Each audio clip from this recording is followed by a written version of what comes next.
សួរអ្នកគ្រូអ្នកគ្នាខ្ញុំចូលរាវិទ្យហើយថ្ងៃនេះគឺយើងនិយាយអំពីការ review ជាមួយនឹង continue ជាមួយនឹង comment បាទអញ្ចឹងដំបូងនេះគឺយើងចូលជាមួយនឹង version បោកហើយយើងបើកជាមួយនឹង start វាមកបន្ទាប់មកគឺយើងត្រូវវាយជាមួយនឹង IPA តពីលើមុនដើម្បីឲ្យវាចេញ address របស់យើងអញ្ចឹងគឺវាចេញមកបន្ទាប់មកគឺយើងត្រូវចូលជាមួយនឹងcomment របស់យើងcomment PowerShell របស់យើងត្រូវការ remote វាចូលជាមួយនឹង SSH អញ្ចឹងយើងត្រូវវាពាក្យថា SSH ចាំតិចយើងធ្វើឲ្យយើងឈ្មោះ SSH ដល់គ្នាតែឈ្មោះយើងឲ្យវាយឈ្មោះខុសឈ្មោះយើងឲ្យដល់គ្នាហើយជាមួយនឹងលេខ ID របស់យើងគឺ I 192 192 108 100 144 108 100 143អូខេប៉ុណ្ណឹងមកគឺយើងអូខេបានហើយចាំយើងធ្វើមកហើយយើងវាយជាមួយនឹង password របស់យើងអូខេហើយចុចដល់ laptop មកគឺយើងត្រូវវាយ comment ទៅតាមដែលយើងវាយលើមុនគឺមានដូចជាមានដូចជា Who am I ដែលយើងត្រូវ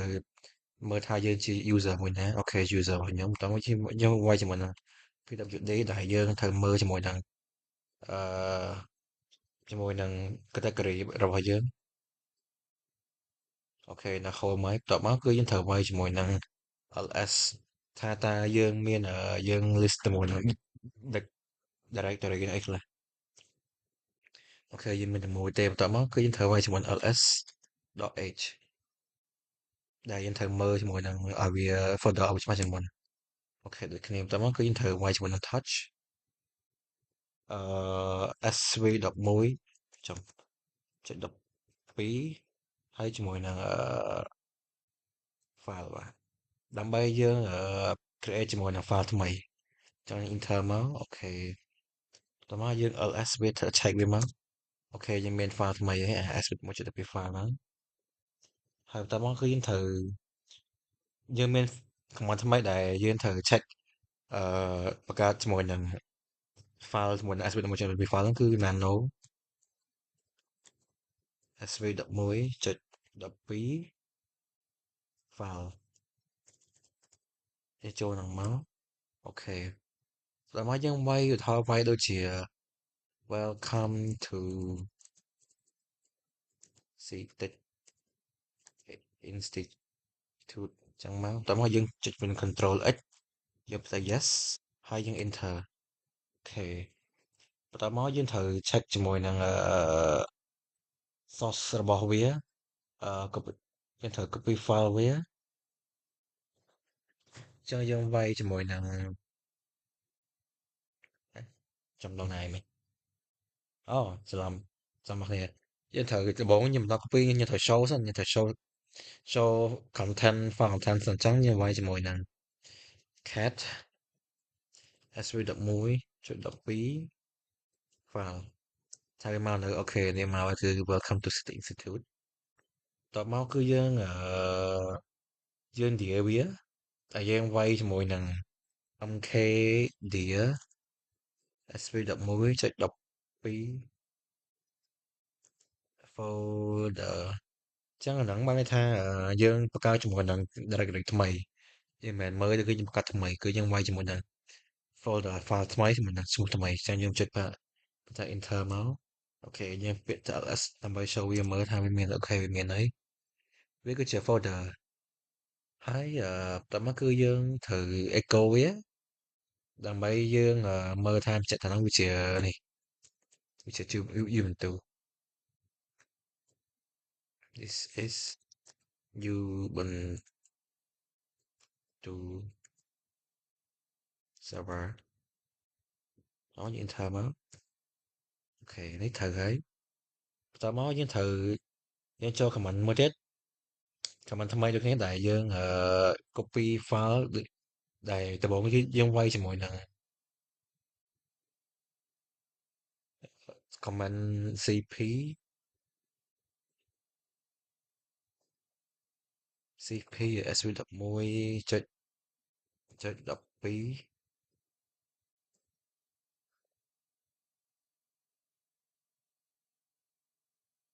ំតិចអូខេអញ្ចឹងយើងដល់នេះហើយចឹងត្រូវ copy ជាមួយនឹង file ហ្នឹងមកបន្តមកយើងវាយជាមួយនឹង CP SV1.12 ខ្ញុំវាយខុស file យើង copy file ឡើងមកហើយខ្ញុំវាយយើង copy ជាមួយនឹងដាក់ file នៅ folder SV1.12 folder អូខេហើយបន្តមកយើងវាយពាក្យថា cd SV11.12 folder ហ្នឹងមកដើម្បីយើងមើលវាអូខេគឺយើងអឺចាំតិចអ្នកនេះអូខ្ញុំវាយខុសអ្នកគ្នាតែប៉ិតយើងរបស់ខ្ញុំវាដល់គ្នាអញ្ចឹងទៅយើងត្រូវ SV11.12 file ហើយនេះ SV11.12 ហើយ folder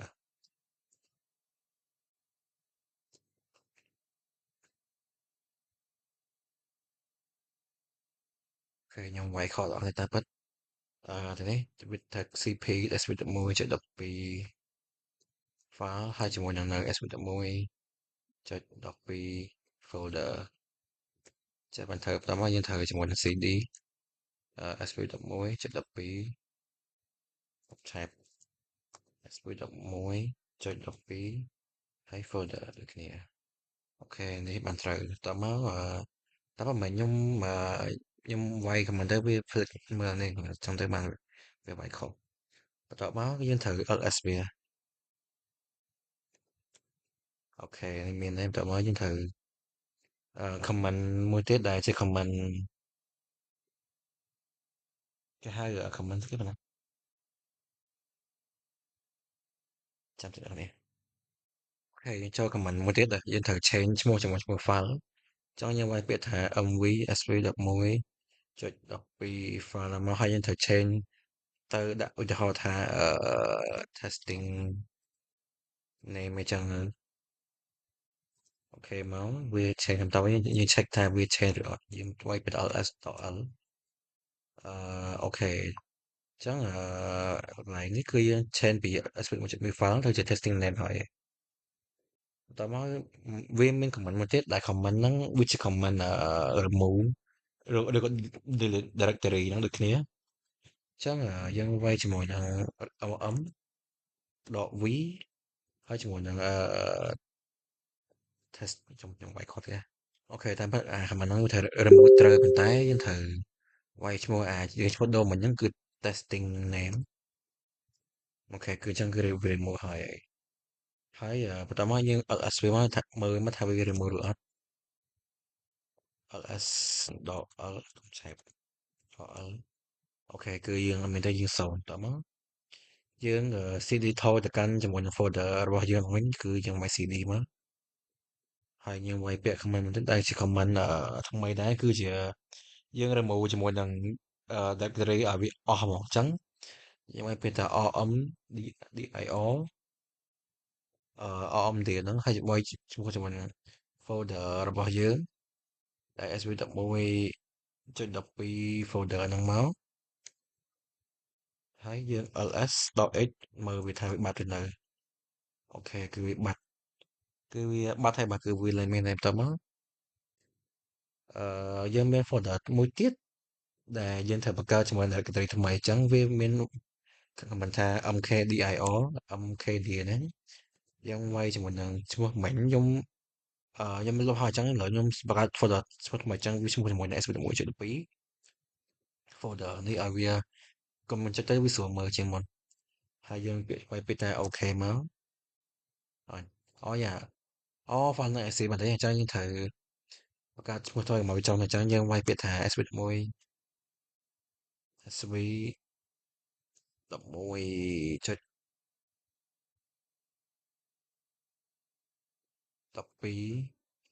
ហើយយើងថែមយើងយើងវាយ SV អឺ FFD ចាស់ចឹងចាស់អូខេបន្ទាប់មកយើង ls វាមើលមក Quay qua. Ok, chẳngយើងមានមិនហើយSV1.12 FD ដល់ហ្នឹងយើងបង្កើតមិនបន្តមកយើង CD វាមកទៀត CD វាថាមើលថាតើ folder ហ្នឹងគឺវានៅនឹងយើងមក SV1.12 FD ហ្នឹងមកយើងចូលទៅកាន់ folder ហ្នឹងអូខេចូលកាន់ folder ហ្នឹងហើយបន្តមកយើងត្រូវ Y comment មួយទៀតដែលជា comment touch ដូចគ្នាអាហ្នឹងគឺfolder folder comment ដែលយើងបង្កើត file អញ្ចឹងយើងវាយជាមួយនឹង touch អឺបង្កើត folder ថ្មីបន្តមកបង្កើត file ថ្មីច្រឡំហើយយើងវាយ one touch យើងដាក់ថាឈ្មោះថា file test ចុះអូខេមកយើង ls វាមើលនេះ file test វាឈ្មោះដល់មកយើង cd ទៅកាន់ខាងក្រោយវិញអូខេហើយយើងត្រូវយើងមាន command មួយដែលយើងចង់ remove ជាមួយនឹង folderយ៉ាងហ្មងទាំងអស់យ៉ាងហ្មងអញ្ចឹងទៅយើងត្រូវវាយcomment និយាយហ្នឹងវា delete directory ហើយវាជាមួយនឹង content ទៀតអញ្ចឹងវាលុបទាំងអស់ហ្មងអញ្ចឹងយើងត្រូវវាយជាមួយនឹងrm.v sv.1.2 fd ហ្នឹងហើយឲ្យវាយខុសទៀតណាយើងវាយជាមួយនឹង rm.rv sv.1 វាយខុស1.12 folder ចុះខ្ញុំវាយខុសទៀតណាអូខេខ្ញុំវាយខុសអញ្ចឹងត្រូវខ្ញុំវាយ comment ហ្នឹងដែរតែខ្ញុំសុំវាយឈ្មោះឲ្យត្រូវតិច sv.1.12 folder អញ្ចឹងចុះអូខេយើងនឹងមើលហើយអញ្ចឹងយើងសាក ls វាមើលសាមីអញ្ចឹងគឺបាត់ទៅ folder ហ្នឹងហើយយើងត្រូវ check សាមីថាយើងឥឡូវយើងនៅជាមួយនឹង user ហ្នឹងយើងវាយពាក្យថា who am I មកអូខេយើងនៅឈ្មោះយើងដែរ pwd ដើម្បី check ជាមួយនឹង directory អូខេជាមួយនឹង home ដែរទេហើយយើងមាន command ទៀតដែលជា command ស្អីគេ command df ហ្នឹងបែរថាវាវា this check this អញ្ចឹងយើងមើលពាក្យ df.h មកយើង check មើលថាតើវាមាន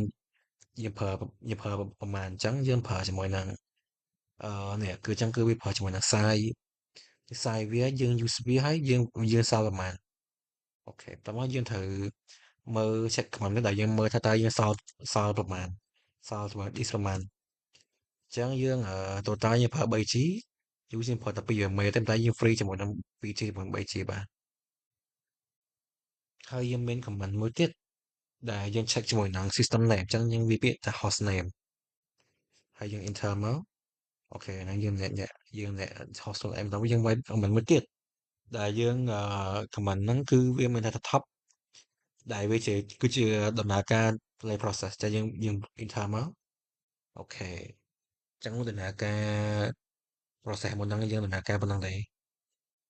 ញ្ចឹងខ្ញុំមានប៉ុណ្ណឹងទេខ្ញុំជម្រាបលាលោកគ្រូអរគុណអរគុណដែលបានចូលមើលសូមជម្រាបលា